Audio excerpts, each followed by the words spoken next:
Joining me on the Laser Hotline right on time, Korn guitarist and founding member James "Monkey" Schaefer. What's going on, man? Is this Andy? Yes, sir. What's up, dude? Just living large here in Des Moines, Iowa. Yeah. Appreciate your time this afternoon, man. No problem. Korn are on tour in support of the Path of Totality. Very excited to have you back here in Des Moines. The show is tomorrow night already at the Valair Ballroom. Imagine touring on this album. Been a pretty sizable change of pace from the traditional for you guys. You know, we touring is touring, man.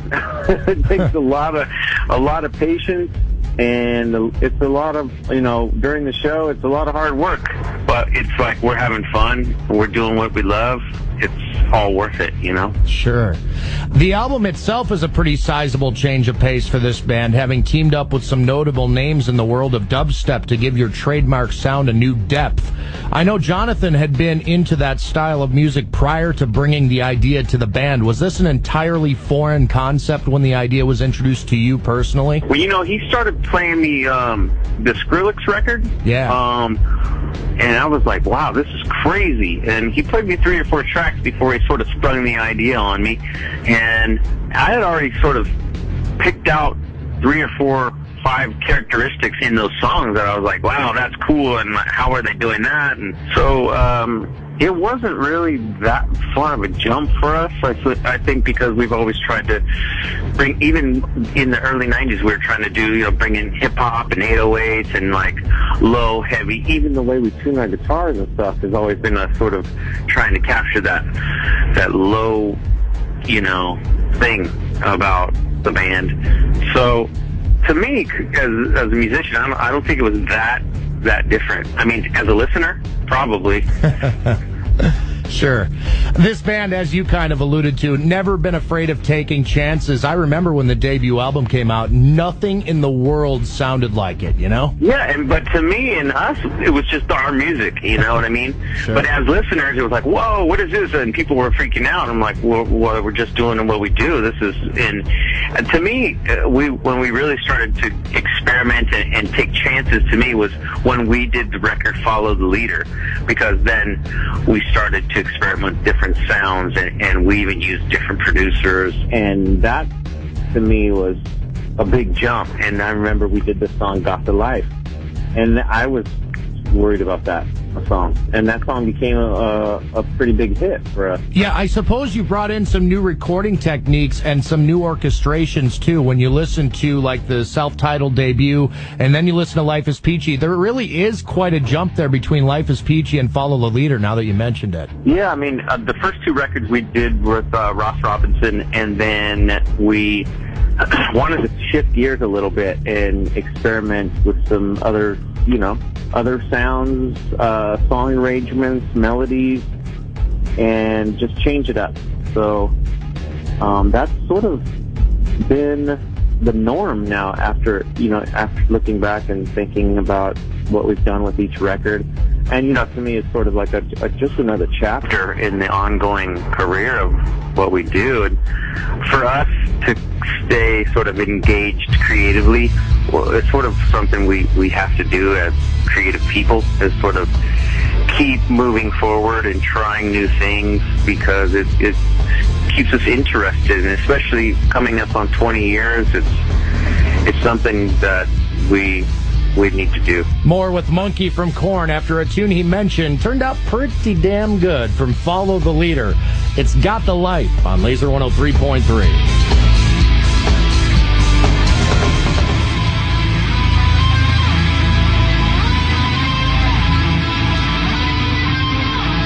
James Schaefer, known to most as Monkey from the band Korn, is my special guest. Again, excited for the show at the Valair Ballroom, which is coming up tomorrow night. I hear the old school Korn fans are going to love the opening portion of the set. Yeah, we do 3 or 4 tracks from our first 2 records, and we wanted to kind of open up with these songs because we know that through almost 20 years of touring and being a band that, we've accumulated quite a wide range and demographic of Korn fans through the years. So, we want to make everybody happy. It's impossible, but we want to make as many people as we can happy with some old songs. We're going to do some new songs, and we're going to finish off with some I guess hits or classics. And so we sort of try to give everybody a little bit of Korn history in an hour and 45 minutes. You mentioned playing some of the new material. It seems like you're playing quite a few songs from the Path of Totality on this tour. What sorts of special challenges do playing those songs live present when compared to the standard vocal, guitar, bass, drum of the previous material? There are some key elements that have to be ran on a click track, which is different for us. It's something we've just started to kind of experiment with. And you have to be on beat. You have to be in time with the click track, or things can get really messy. Mm-hmm. But to me, the songs live off the new record are so heavy and just very Korn. I don't think you've really experienced the new record until you've seen the songs performed live. They are super heavy. And I don't think people really like, oh yeah, it's even because the guitars are so present live, and the low end hits so fat and just hits it's a super low register that you're going to see live, that low doors on that place. I keep hearing the word experimental when the new album is brought up. In your opinion, has this experiment succeeded? And if so, could you see future material this band writes continue to incorporate elements of dubstep and electronic music? I think that it has been successful. I think that it's going to evolve. I don't think it's necessarily going to be a dubstep influence, but I mean, we've always had an element of some sort of a track from, if you look back through, even on our first record, we had a song called Helmet in the Bush, which had it has a drum machine through it. And we've always been industrial metal fans, so that, I think, element's going to remain, as it always has. I'm a huge Ministry fan, so in some form we're going to have some sort of electronic influence, whether its presence is dominant. I don't think it ever will dominate the true essence of Korn, but I think that we'll have elements of it in sprinkled around whatever material we write in the future. I've just got one last thing here for you, and I do appreciate your time again. Thank you very much. Of course. Something everyone's been talking about since it occurred last month at the Carolina Rebellion is the first onstage appearance with your former bandmate Brian Head Welch in 7 years. I totally get that all parties are playing it cool and for good reason, but for you personally, it had to have been a good feeling to have your old friend back up there with you. It was incredible, but to me, when he came up on my bus early that afternoon, that was my real moment.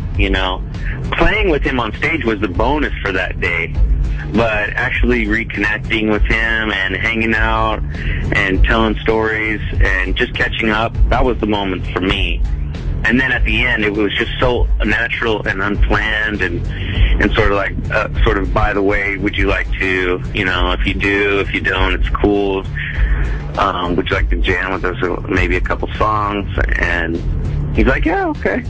Maybe I'll do the last one. And it was very natural and sort of organic how it all came about. And it was great. You know what? The main thing about the whole experience and what I walked away from that was I have one of my best friends back in my life. That's all that matters.